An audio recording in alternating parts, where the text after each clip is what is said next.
Hi, my name is Susan Weimer, and my blog is Inking, Stamping, and Relaxing. I'm at www.stampbackandrelax.com. I'm here from my sweet petunia. This is Team Tuesdays. On each Tuesday, we try to bring you we do it. We bring you a card tutorial, and here's my tutorial. We're going to be using colored pencils with a foiled background and a sentiment on vellum, which the footage I lost. So here's a close-up. So here are the supplies, and we have My Favorite Things Polynesian Paradise for the Hello Sunshine, because these look like such sunshiny little flowers. Simon Says Stamps gorgeous cosmos background, and the star of the show, the MISTI.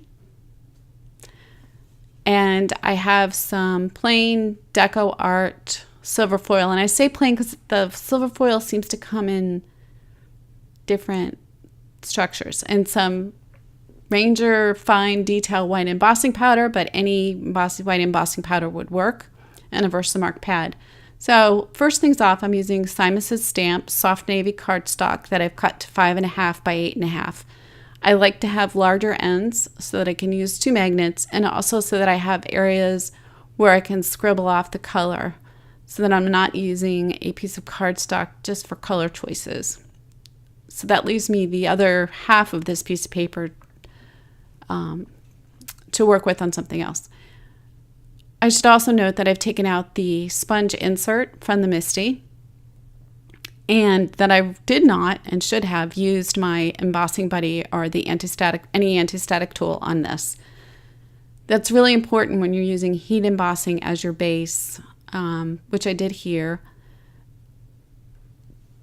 for foiling, because you don't want foil in places where it shouldn't be, and foil will stick to any little bits, particles, bumps of embossing powder. So I'm applying the embossing powder, and thank God that I had not made a mess, because this was my 3rd card of the day. Not with this technique. This is my first card with this technique, and it is pretty easy.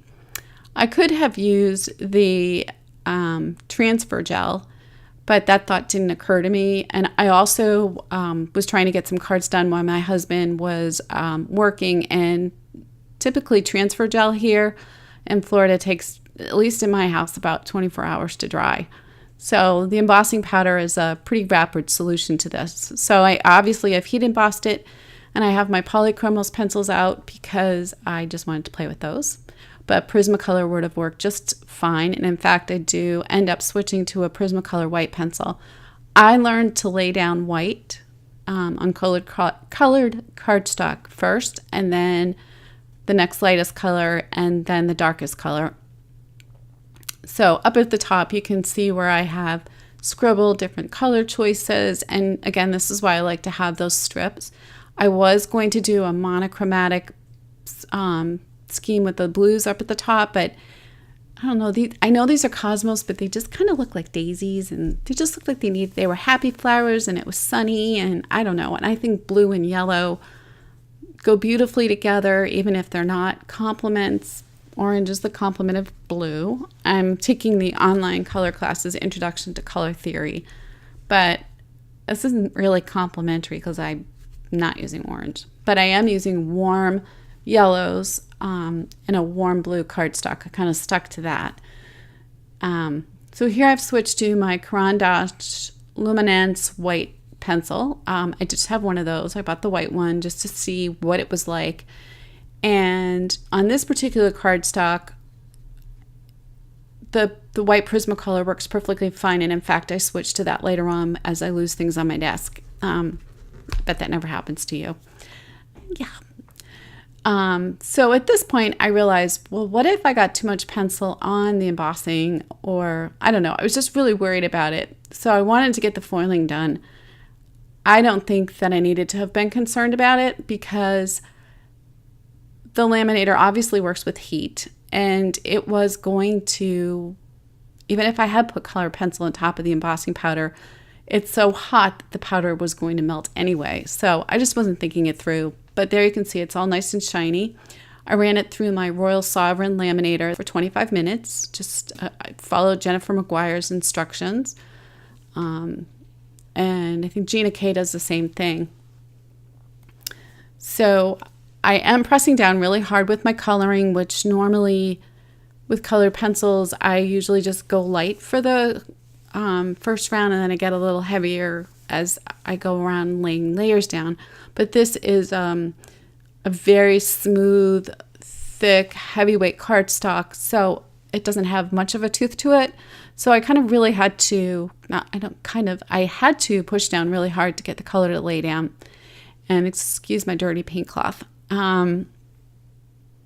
So I would really recommend, now that I think of it, and I'm watching myself do this, that it probably would have been better if I had used my Prismacolors instead of the Polychromos, because the Prismacolors are softer, so more color would have been laid down, and I wouldn't have had to press down so hard.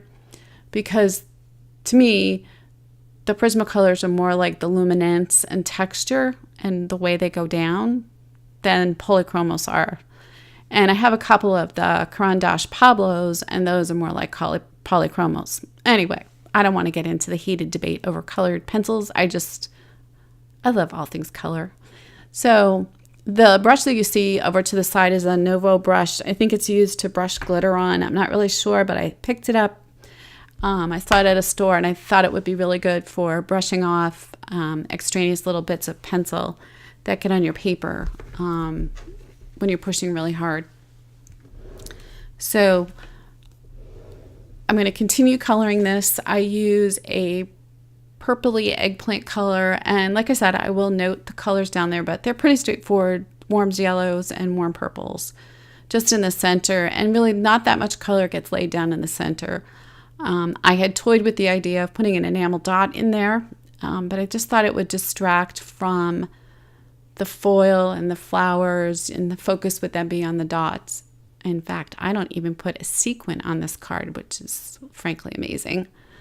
So for the dots, I'm using this purple color, and it doesn't take that much to fill those in. And that was definitely a case for those centers where the Prismacolor would have been better.